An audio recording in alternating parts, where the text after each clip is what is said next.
Assalamualaikum warahmatullahi wabarakatuh. Selamat pagi. Semangat pagi. Semangat bermain. Berjumpa lagi. Bertemu lagi. Dengan Om Mumun di channel Om Mumun Sharing. Pada kesempatan kali ini, kita akan bermain Candy Crush Saga. Namun sebelum kita lanjut ke video selengkapnya, jangan lupa untuk like, komen, dan share. Bagi yang baru pertama kali berjumpa dengan channel Om Mumun ini, silahkan nyalakan tombol subscribe-nya, serta nyalakan tombol lonceng notifikasinya. Agar tidak ketinggalan video-video menarik dan bermanfaat dari Om Mumun, tonton video ini sampai selesai agar lebih happy. Mari kita saksikan video ini selengkapnya. Sampai ke alam semesta tertinggi langit ketujuh jauhnya untuk menghadap Allah, Tuhan semesta alam yang maha besar. Fakta dan bukti datang dari NASA itu sendiri. Dengan menggunakan kamera super canggih, NASA berhasil mengambil gambar bintang nebula mawar yang berjarak 5.200 tahun cahaya dari bumi. Inilah bintang nebula mawar, hasil dari ledakan bintang tata surya yang terbelah. Ungkap salah satu ilmuwan NASA dengan bangga. Ternyata Nabi Muhammad sudah lebih dulu tahu 1.400 tahun yang lalu melalui Al-Quran, jauh sebelum kamera NASA ditemukan, yaitu di surat Ar-Rahman ayat ke-37. Maka ketika langit bintang tata surya telah terbelah atau meledak, lalu menjadilah ia mawar merah yang berkilat seperti minyak, maka nikmat rohmu yang manakah yang kamu dustakan? Maka dari itu jangan sampai kita melalaikan sholat, karena sholat perintah Allah langsung sampai Nabi Muhammad Kenapa rel bisa lurus bahkan saat dibelokkan jaraknya juga sama satu sama lain? Kereta nggak bisa sepetan.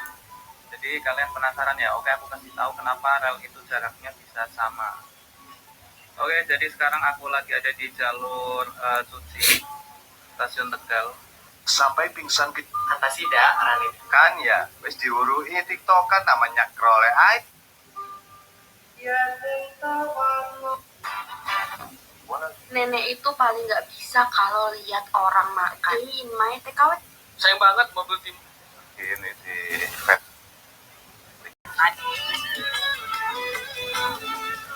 Pasti nggak ada lagi banyak banget yang berdebat soal aku banget tidak menjelaskan ya, supaya kamu semua bisa lihat ya sayang. Aku ini orangnya sangatlah transparan. Nah inilah aku. Ya, seperti ini. Aku nggak banyak orang yang berpikiran mengambil dari. Mungkin karena mereka belum pernah. Contohnya pas aku lagi di Cina. Ini dia main sama temennya. Beberapa dari mereka ada yang minum, tapi begini kerjaan yang main game. Aku nggak peminum, tapi aku dulu perokok berat. Almarhum mamaku bilang, kalau mau rokok di dalam rumah ya, jangan di luar. Kamu perempuan, karena beliau juga perokok. Nah ini kamu lihat pada DJ, kita lagi dapat pernikahan. Bayangin ini pernikahan begini. Jadi ada sesuatu yang tidak bisa aku hindari. Nah kalau lagi bank, ya aku minta sama klien suami aku, mau dikasih hadiah. Nah itu juga jatuhnya di bank, malah namanya beach club. Banyak dia yang bilang, aku orang Bali tapi nggak pernah ke Bali. Kan di Alkitab Kristensen. Serem ya, pakai gas kalau meledak. Mending taruhnya di atas, udah kejemur matahari, nggak pakai gas air hangat. Jadi alami. Gue kan udah satu minggu yang tinggal di Jakarta, jadi hal tersesam yang gue hadapi. Yang pertama, semuanya mahal banget. Bagi Coast Guard atau penjaga pantai yang bertugas untuk menyelamatkan orang lain yang terjebak dalam badai, memiliki kapal yang tahan terhadap berbagai gelombang dan tidak dapat tenggelam sangat penting. Untuk itu, perusahaan bernama Rafnar Maritim membuat sebuah powerboat sepanjang 11 meter yang tidak dapat terbalik dan tenggelam. Boat bekerja dengan 10 komponen kunci. Pertama, boat memiliki pusat gravitasi yang sangat rendah. Pusat gravitasi yang rendah memastikan bahwa lampu dapat kembali berdiri tegak. Komponen kedua adalah kabin dan haluan yang kedap air. Ini berarti jika boat terbalik, ia akan tetap mengapung. Bagaimana jika konsep seperti ini Kamu disesatkan konten kreator penyebab hoax. Lihat video ini. Kalian buka FB, kalian terus muncul kayak gini. Jangan sekali-kali kalian berbeda. Pada saat dia memasuki area tersebut. Pada awal terjadinya Perang Dunia Kedua, Inggris ini sama sekali tidak bermaksud untuk menjelajahkan maskapai penerbangan, tapi ini lebih kecurhatan sekaligus kekecewaan gue. Kemarin terbang dari Bali ke Jakarta, naik Super Airjet di U731 tanggal 3 Agustus. Tapi ini ada reschedule dari Super Airjet tanpa pemberitahuan apa-apa, nggak ada SMS, nggak ada WhatsApp, nggak ada email gitu ya. Yang seharusnya jam 12.15 diganti menjadi jam 8.15 pagi. Itu tuh gue shock banget, tapi lebih kayak ya udahlah nggak apa-apa gitu ya. Daripada diubah ke sorean atau malam, kan gue nanti nggak bisa kerja gitu. Jadi nggak apa-apa lah, gue bangun lebih pagi. perlu di note ini bukan inti masalahnya. Terus itu kan gue tuh nginapnya di Villa Tanah Lot. Gue harus ke Ngurah Rai super pagi karena gue tuh boarding jam 7.45. Udah kan, gue akhirnya kan baru tahu jam setengah 2 pagi tuh. Gue akhirnya nggak tidur. Gue memilih untuk stay awake aja. Nanti tidurnya di pesawat terus sambung lagi Jakarta. Gak apa-apa. Udah nih, lalala lili, gue sampailah di Ngurah Rai jam 7 pagi. Gue ngantri baggage drop, terus pas giliran gue di counter, gue shock banget pas mbaknya bilang, "Kak, mohon maaf, penerbangan jam 8.15 ini tuh dialihkan menjadi penerbangan jam 12.15, yang adalah tiket pertama gue sebelum di reschedule." Ini tuh gue bener-bener merasa dipermainkan gitu ya. Gue awalnya beli tiket siang, pas malam gue online check-in via website, dibilang gue diganti menjadi pagi, super pagi. Pas gue sampai di bandara, bener-bener pagi, tiba-tiba dibilang penerbangannya diganti siang gitu. Gue tuh bener-bener merasa dipermainkan sama sistem yang super gak jelas ini. Kok bisa ya jam penerbangan tuh diganti seenak jidat gitu. Gue tuh marah banget. Tapi gue tuh gak bisa marah ke si mbak counter ini karena gue tahu dia tuh cuman staff Ngurah Rai, dia bukan orang super urgent gitu. Jadi gue pengen marah segila. Seperti ini, Bunda bisa kolaborasi sama gurunya ya. Bentuk kolaborasinya seperti apa? Ajak ngobrol gurunya. Tình yêu đó anh chỉ chắc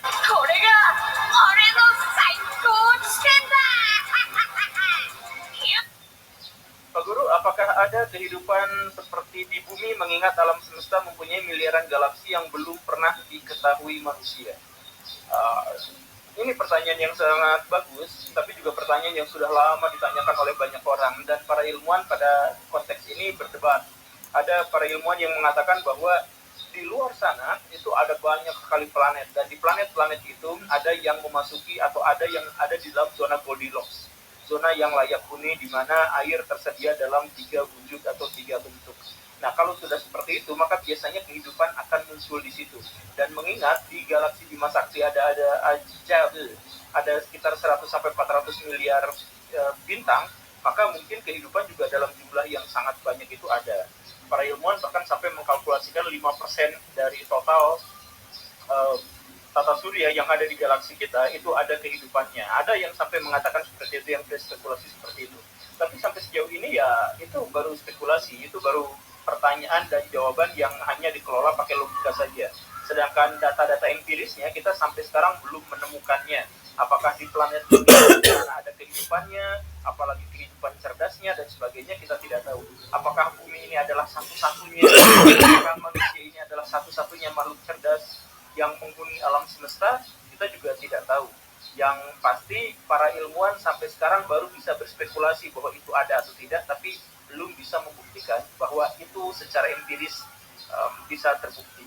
Menurut Baraya gimana? Ya silakan yakini pendapatnya masing-masing, tapi tetap belajar dan cari ilmu. Yuk kenalan sama tim rescue di negara ASEAN.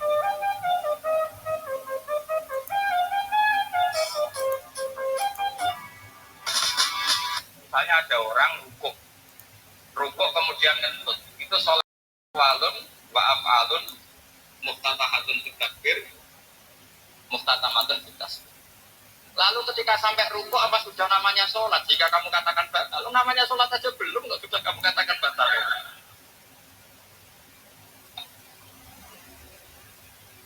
Iya kan? Jadi kalau aku mau sholat pas rukuk ngentut, batal atau orang? Mestinya jawaban yang benar, ya orang sholat, ini kayak gitu. Tiongkok kini telah membuat insinyur dan profesional Amerika terkagum-kagum dengan kemajuan pesat dalam teknologi. Dari 3 nama calon presiden, antara Ganjar Pranowo, Prabowo Subianto, dan Anies Baswedan, cuma Anieslah calon presiden yang paling rapuh saat ini. Anies sama sekali nggak mampu mengontrol Nasdem, Demokrat, dan PKS. Kecuali dengan ikatan janji bahwa Anies Baswedan akan membagi kekuasaan ketika mereka menang nanti. Dan sejak awal saya sudah mengingatkan Anies, ketika angin pilpres semakin dekat dan semakin kencang, bisa jadi kapal-kapal pengusung Anies akan oleng dan pecah berantakan ketika waktunya pendaftaran. Dan Anies akan ditinggal sendirian karena tidak ada komitmen yang kuat di antara mereka bertiga. Masalahnya memang Anies hanya mau jadi calon presiden, nggak mau jadi yang lainnya. Sedangkan beberapa ketua partai yang sudah mapan pun, seperti Agus Yudhoyono, Caimin, Airlangga Hartarto, meskipun mereka memegang kendali partai, mereka tetap fleksibel bergerak. Jadi capres alhamdulillah, jadi calon wakil presiden juga oke lah, dapat kursi menteri juga fine-fine aja. Kalau Anies Baswedan tuh nggak mau, ambisinya dia harus jadi calon presiden, sehingga menyulitkan gerakan partai-partai pengusungnya yang bernaung di bawah payung koalisi perubahan. Dan dengan mereka selalu ingin ada di sisi pemenang lah. Karena itulah langkah Anies Baswedan berat banget untuk sekedar menaikkan suaranya di survei.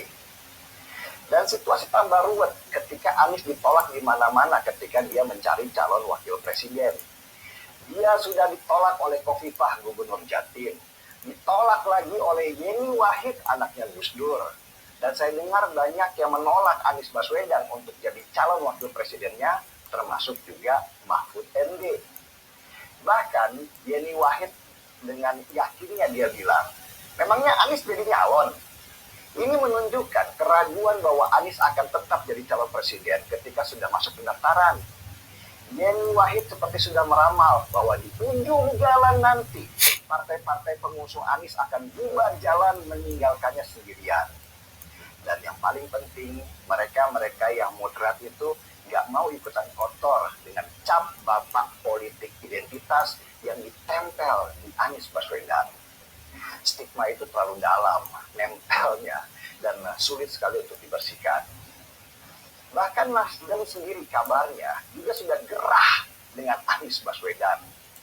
Wakil Ketua Umum Nasdem Ahmad Ali ketika ketemu wartawan dia bilang kalau mereka Nasdem itu mulai kesal dengan ketidaktegasan Anies Baswedan dalam memilih calon wakil presiden.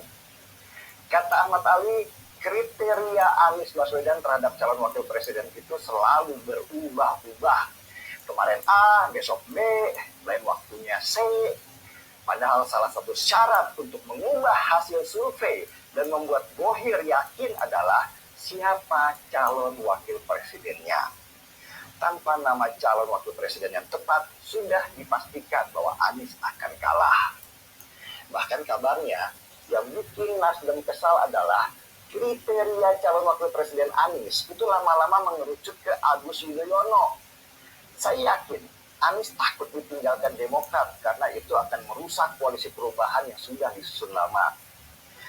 Tetapi setelah Nabi Isa alaihissalam membunuh Dajjal, muncullah sebuah fitnah besar bagi kaum muslimin, yaitu munculnya Ya'juj dan Ma'juj, yang mana mereka saat ini hidup dan berkembang di suatu tempat di atas muka bumi ini. Ya'juj dan Ma'juj sendiri merupakan bagian dari umat manusia, dari keturunan Nabi Adam alaihissalam. Disebutkan bahwa mereka adalah keturunan dari Yafis bin Nuh alaihissalam. Kalau tagihan listrik lebih mahal di Indo atau di Austria?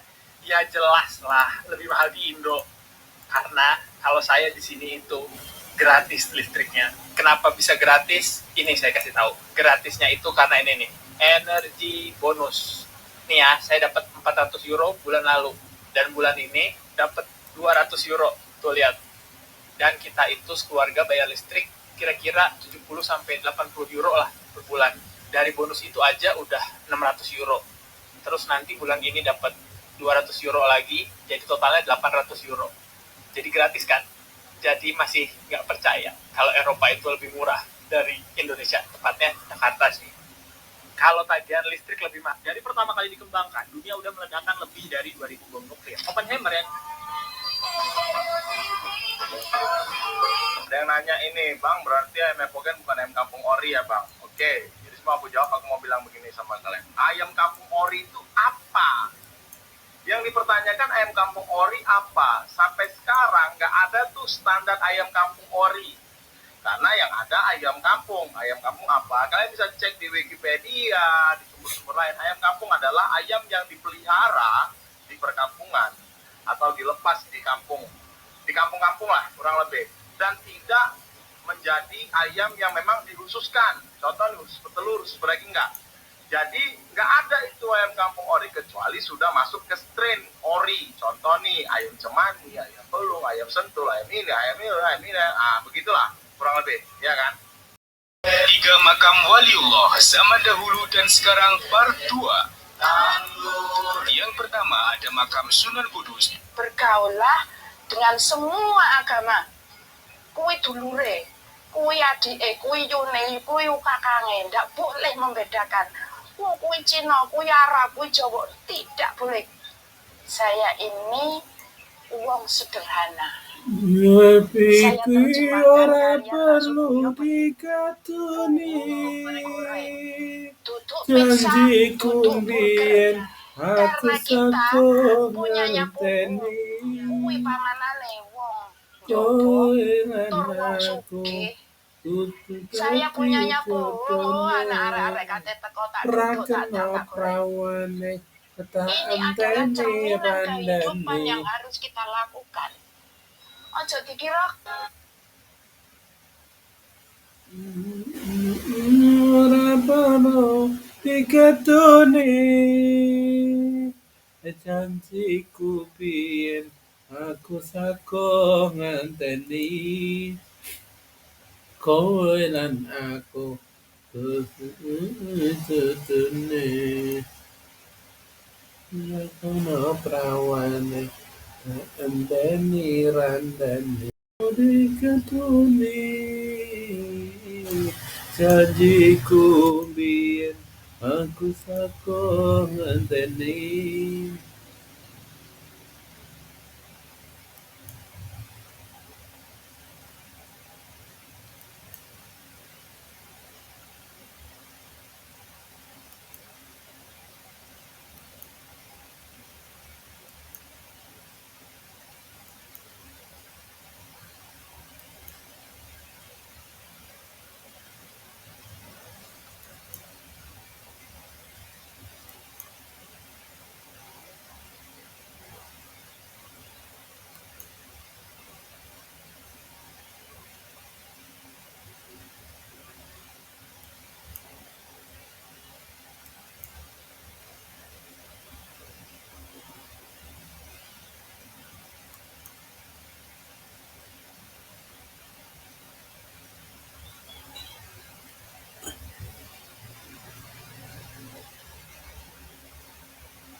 Terminal membuat rumah SPDD edisi Hangout atau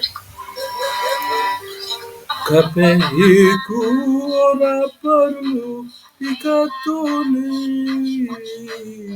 janjiku bikin aku Kalau posisi seperti ini di WC itu jangan langsung dibalikin ke yang punya, karena bisa aja iPhone yang kalian temui di WC itu lagi ngerekam loh, walaupun posisinya mati kayak begini. Buat kalian yang belum tahu nih, MacBook itu kan bisa konekin iPhone jadi webcam utamanya tanpa kabel, yaitu sebenarnya salah satu kelebihan ekosistemnya Apple. Tapi ini bisa disalahgunakan juga. Ya salah satu contohnya untuk merekam diam-diam. Tapi nggak usah khawatir, kalau nemuin iPhone di WC dengan posisi yang mencurigakan seperti ini, kalian wajib nyalain sebentar aja. Bukan bermaksud tidak sopan, tapi biar lebih yakin aja kalau iPhone itu posisinya tidak sedang merekam. Nah, kalau dinyalain normal kayak gini dan nggak ada titik hijau di pojok kanan atas, ya berarti aman-aman aja. Nah, kalau contoh posisi yang sedang merekam, itu bakal keluar seperti ini. Dan hasil rekamannya itu adanya di MacBook, bukan di iPhone. Jadi harus lebih berhati-hati lah ya. Kalau kalian ada kejadian kayak gini, pokoknya langsung laporin aja ke pihak yang berwajib. Oke, segitu aja lu. Merasa tidak terima dengan tim pemenangan Anies Baswedan yang semakin kurang ajar membawa-bawa nama agama dalam politik. Seorang ustadz di Sumatera Barat meminta agar kelompok Anies berhenti mengatasnamakan umat Islam di dalam persaingan Pilpres. La ilaha illallah. Teman saya beri SMS. Assalamualaikum Ustaz. Waalaikumsalam. Jangan lupa Ustaz. 2024 kita milih, kita selamatkan barisan untuk milih Anies Baswedan. Pilih Anies masuk surga, pilih Ganjar masuk neraka. Nah, jadi kalau Anies Ganjar menentukan surga neraka, Pak. Kalau nggak pilih Anies, pilih saya, tapi jangan jual neraka dan surga. Yang memecah belah umat ini, Pak. Ustadz tersebut meminta untuk Anies dan kelompoknya bersaing secara sehat dengan prestasi, jangan hanya menjual agama demi menarik simpati dari masyarakat. Dari kejadian ini kita bisa menilai siapa Anies Baswedan sebenarnya. Dia hanya seorang yang tidak berkelas dan memanfaatkan nama suci agama. Semua barang dijual dua ini. Ma? Hah? Ini apa? Sapi kan? Dijual lah. Hey guys, selamat pagi. Jadi sorry kalau aku kayak gini, soalnya rambut aku berantakan jambrik-jambrik kayak gitu, soalnya baru bangun tidur. Jadi di sini aku mau bilang sama kalian gimana supaya kalian itu mengetahui pacar kalian atau calon suami kalian atau bahkan suami kalian sendiri itu mungkin penyuka sesama jenis. Ya, penyuka sesama jenis atau mungkin biseksual atau mungkin panseksual atau Emang hati ayam boleh dimakan ya? Katanya ini jadi tempat memproses semua yang dikonsumsi oleh ayam. Terima kasih telah menyaksikan video Om Mumun bermain Candy Crush Saga. Sekali lagi jangan lupa like, komen, dan subscribe-nya. Terima kasih dan sampai jumpa di next video. Wassalamualaikum warahmatullahi wabarakatuh.